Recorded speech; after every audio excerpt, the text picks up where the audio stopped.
আসসালামু আলাইকুম বন্ধুরা, সবাই কেমন আছেন? আশা করি অনেক বেশি ভালো আছেন। আজকে আপনাদেরকে দেখাবো যে 6 পিনের যে চার্জারগুলো আছে এগুলা খুব দ্রুত নষ্ট হয়ে যায়। যেমন চার্জের রিডিংটা ঠিকঠাক মতো শো করে না।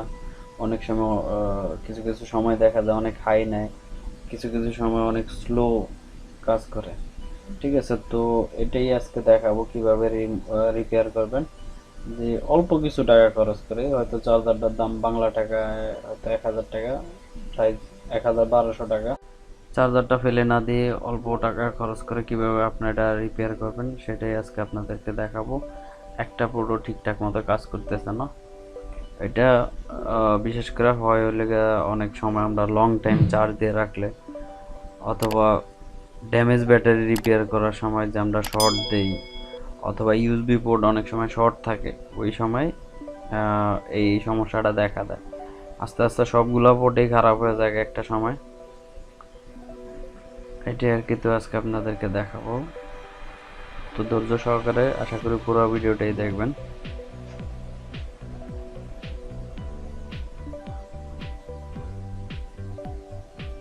এখানে হাত দিবেন না প্রথম অবস্থায়, কেননা এনে কিছু কারেন্ট জমা থাকে। হয়তো এত রিস্ক না, অল্প স্বল্প কিছু কারেন্ট জমা থাকে কিন্তু শর্ট করে। এই জন্য এটা আগে ডিসচার্জ করে নেবেন।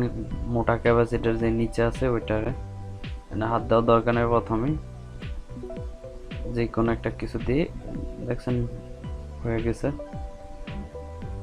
কাজটা, তো এটা আমরা সাইডে রেখে দেব। এটার আর কোনো কাজ নাই। কাজটা হচ্ছে সামনে সার্কিটে যে জায়গায় আপনার বোল্টটা দেখায় আর কি, ওই জায়গায় সমস্যা। যে বড় সার্কিটটা, এটাতে কোনো ঝামেলা হয় না। এখানে ছোট ছোট রেজিস্ট্যান্স লাগানো আছে, R100 রেজিস্ট্যান্স। আর এটা যদি আপনার ইলেকট্রনিক্স যেগুলো আছে এসএমডি, এটা হচ্ছে R100। আর আপনি 0.1 ওহমসের রেজিস্ট্যান্স লাগাই দিলে হয়ে যাব। এটা আমার কাছে আছে, আলিবাবাতে অ্যাভেলেবেল আছে, আলি এক্সপ্রেসে অ্যাভেলেবেল আছে, অনলাইন শপে আছে। ঠিক আছে, R100 রেজিস্ট্যান্স। তো এটা আপনারা সংগ্রহ করে নেবেন। আর আগের যেগুলো আছে এটা একটু সাইজে বড়, আমি হয়তো বা সাইজটা ঠিকঠাক মতো দেখে নিই নি, এই জন্য বড় সুন্দর মতন লাগবে না। তারপর আমি যে দিক দিয়ে লাগাইলে খুব সুন্দর হয় ওই জায়গায় আমি লাগিয়ে দিব। আগেরগুলা রিমুভ করে নেব সব কটা। আগেরগুলা সব রিমুভ করে নতুন করে সেম ভ্যালুর আর 100 রেজিস্ট্যান্স যেগুলো আছে সেগুলো লাগাই দিন। আর আপনি দেখেন এই জায়গায় হচ্ছে আর রেজিস্ট্যান্স যেটা আছে 0.1 ওহমস, ঠিক আছে, ওইটা আপনারা একটা লাগাই দিবেন। তাইলে আপনার কাজটা সুন্দর হবে। যদি আপনার R100 যদি না পান রেজিস্ট্যান্স, ইলেকট্রনিক্স দোকান থেকে সংগ্রহ করে লাগাই দিলেই হয়ে যাবে 0.1 ওহমস।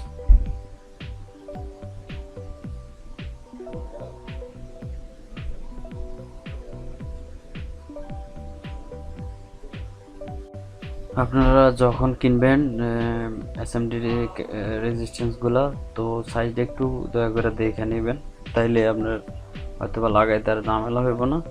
কিন্তু আমি আগে একটা কাজ করাইছি, এটার ভিতরে কাজটা খুব সুন্দর করে আর কি। বড় যেটা আছে এটাতে খুব ভালো কাজ করে, সার্ভিসটা ভালো দেয়, খারাপ হয় না। যে যদি হয় এটা গ্যারান্টি সহকারে হবে আর কি। তো একটু লক্ষ্য রাখবেন লাগানোর সময়, সোল্ডারিং করার সময়, যে আপনারা যেন অন্য কিছুর সাথে যেন শর্ট না হয়। যদি শর্ট হয়ে থাকে তাহলে হয়তো বা আপনার চার্জারটা সমস্যা হয়ে যেতে পারে আর কি। তো একটু লক্ষ্য করে আপনার সুন্দর মতো লাগাই দিবেন, তাইলে সব যেতে বেটার হবে। তো আমার 5টা লাগানো শেষ, একটা বাকি আছে, ওই বাকি একটা লাগাই দেবো।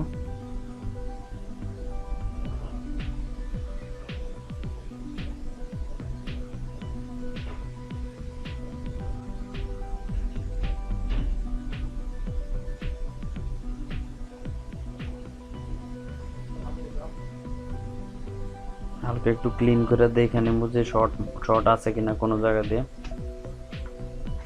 শর্ট না থাকাটাই কথা, ভালো করে ক্লিন করে নেব। আশা করি সব কিছু ঠিকঠাকই থাকবো। তারপরেও যদি রিস্ক নিতে চাই না, তার জন্য একটু ইউভি গুলো লাগিয়ে নেব।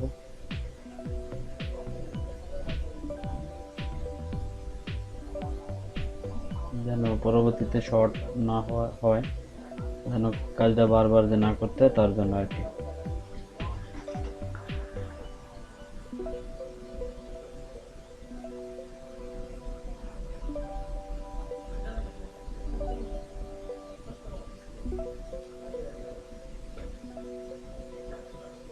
ভালো করে ক্লিন করে একবার সেটিং করে দেব। আশা করি কাজটা 100% হবে, কখনোই আর ঝামেলা হবে না এটা।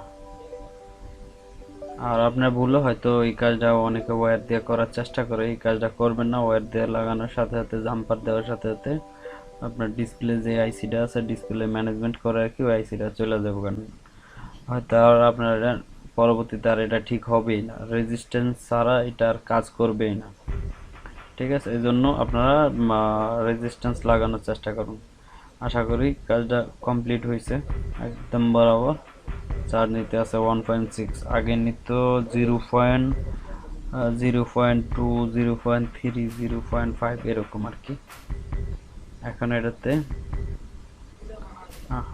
ঠিকঠাক মতো 1.6 একেবারে বরাবর চার্জ নিতেছে। তো আশা করি ভিডিওটা আপনাদের ভালো লাগছে, যদি ভালো লাগে একটা লাইক দিবেন, চ্যানেলটা সাবস্ক্রাইব করবেন। ধন্যবাদ সকলকে।